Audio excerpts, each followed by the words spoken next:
Most of the strategy to remake America from within started with Antonio Gramsci, who wrote over 2,000 pages back in the 1930s. A plan he suggested has been the main focus of the left ever since.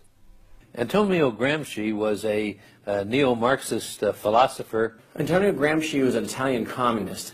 Antonio Gramsci is probably the biggest troublemaker in the world. He's probably got more responsibility for our social ills than anybody else on the planet. He knew of the importance of undermining the morals in the character of this country.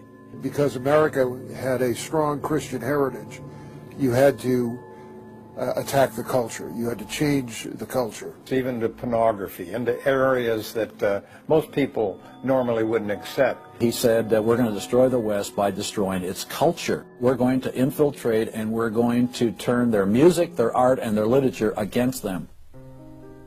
That means that you penetrate the universities, you write the books, the novels, the poetry, the music, the book reviews.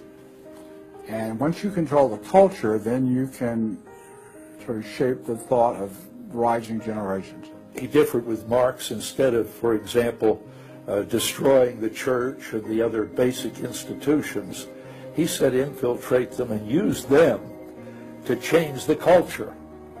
What Gramsci had to say was that this is the way that government is perpetuated and society is perpetuated is through these churches, because they set the standards, they set the framework of the way people live, of rules, how a family should be structured.